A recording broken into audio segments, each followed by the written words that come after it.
guys, welcome back to my channel. If you are new, welcome. My name is Marta and I'm so happy to have you here. For today's video, I'm going to show you how I created this look, which I love so much and I hope you do too. Before we get started, if you are new to my channel, please subscribe to my channel and turn on the bell notification so you won't miss any of my videos, and give this video a big thumbs up if you do like this look.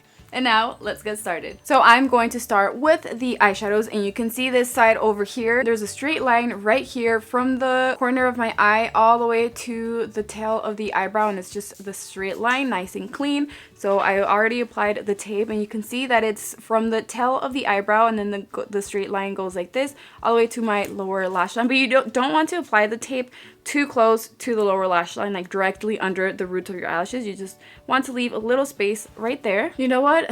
I forgot to clean my eyebrows and apply the primer. Okay, let me do that really quick. So I'm gonna grab my Maybelline Fit Me Concealer and Anastasia's flat brush. This one's number A4. First, I'm going to clean the bottom of my eyebrows, and I'm going to use the same concealer as a primer for my eyeshadows. So I'm going to apply a little bit more on my eyelid and blend it out with the Real Techniques sponge. You can also use your finger to blend it out. It blends it out really good. You just do it in tapping motions, but if you do use a sponge, you want to make sure that it's damp. That way it doesn't absorb most of the product, and it just blends it out nice and even all over the eyelid, all the way up to the brow bone. Then I'm going to set the concealer with my Rimmel Stay Matte pressed powder and a fluffy brush from Profusion. I do it in tapping motions, that way the concealer doesn't move, and this is going to help a lot to blend out the eyeshadows a lot easier and faster. You can also apply translucent powder or a matte eyeshadow that's the same shade as your skin tone. Today I'm going to be using this eyeshadow palette from LA Girl. I'm going to grab this eyeshadow right here using this brush from Profusion. And I'm going to apply this first only on my eyelid, and I do it in tapping motions. And you can see that this eyeshadow has a lot of pigmentation, which is one of the reasons why I love this palette.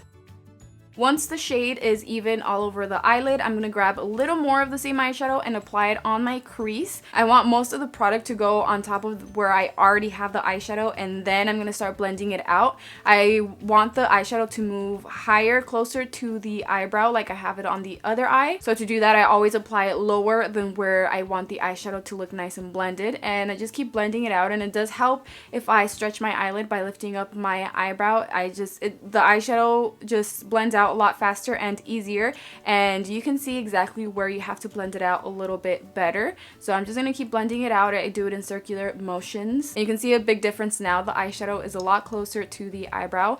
For this part right here, I want it to look blended out a little bit better, but I don't want the eyeshadow to move higher, closer to the eyebrow. I just want to blend it out exactly where it's at right there. So I'm not going to use the same brush because it's going to move it higher. What I'm going to do is grab this other brush that I used to set the concealer earlier and apply it on the brow bone, and then just start blending it out, like just the edge of the eyeshadow. And I don't know if you guys can see a difference, but I can see a big difference when I do this. It just helps to blend out the eyeshadow a lot better, and it looks smoother. And this is something I love to do, to help blend out the eyeshadows a lot better, and it just looks very smooth, and I love the difference. And you can also do this using your pressed powder. It doesn't have to be eyeshadow. And just make sure that the brush you use to do this is a clean brush. For the next step, I'm going to use this small brush. This one comes in the Rimmel eyeshadow palette. It's the one that has a little sponge on the other side. But I'm going to be using this side, and I'm going to grab this eyeshadow right here from the same eyeshadow palette. And in here, it kind of looks like a very dark purple shade, but you can see right here that it doesn't look purple at all. It looks like a very dark brown, almost black.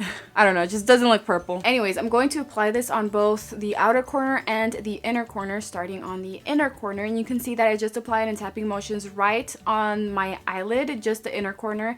When I open my eyes, it doesn't go over the crease yet. I just leave it there, and then just using whatever's left on the little brush, I'm going to start blending it out just a little bit higher than that. As you can see, the other eye, the dark eyeshadow is barely noticeable when I have my eyes open. So I'm just going to blend it out just a little bit, barely over the crease, and then towards the center. I don't want to have any of this dark eyeshadow on the center. So I'm going to do the same thing on the outer corner, apply it in tapping motions, and then lightly with whatever's left on the brush, blend it out towards the crease. Again, not going too far up and then not so much on the center. As long as it's nice and blended just on the corners, I can move on to the next step.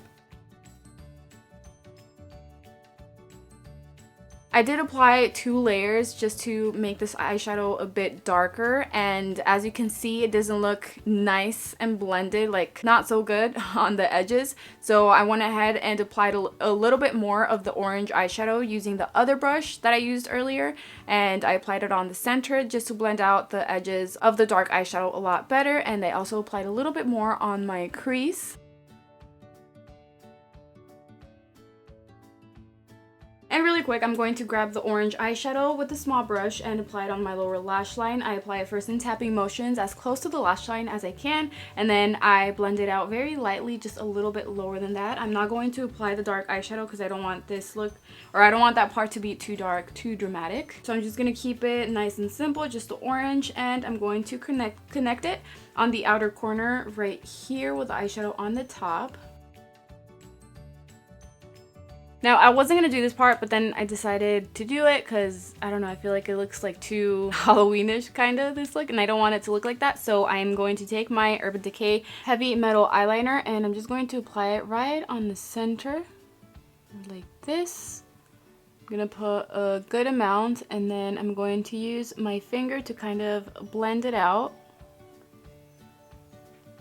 But I'm just going to keep it right there on the center. It's already looking really nice and a little bit better. So you can see that I obviously applied my eyelashes already. These are Isom Style Bella. And now I'm going to apply just a little bit of the Great Lash Mascara from Maybelline on my lower lashes. With that, it completes the eyelashes, and I gotta say that I do like the glitter on the eyelid a lot better. Like, it looks so much better. Now, my favorite lipstick for this kind of look, the eyeshadows, I feel is just a nude. This one's a nudie from LA Girl, but you can apply a brown or an orange since the eyeshadows are orange. I kind of like, or I sometimes like to match lips with the eyeshadows, but that's only if you want something a bit more dramatic, because depending on the lipstick that you wear, it will change the whole look. So if you want something a bit more dramatic like the whole look, you can apply a brown or orange, but I feel like a nude doesn't really, like the makeup doesn't really look too dramatic. So I like this lipstick. Well, that is it for today's video. I really hope you guys liked this look, and I hope this tutorial was helpful. Let me know in the comments below what you think and what other videos you'd want to see on my channel, and I'll be more than happy to film that for you guys. Please don't forget to share this video and give it a thumbs up if you did like this look, and thank you all so much for your love and your support. I love you, and I will see you in my next video. Bye!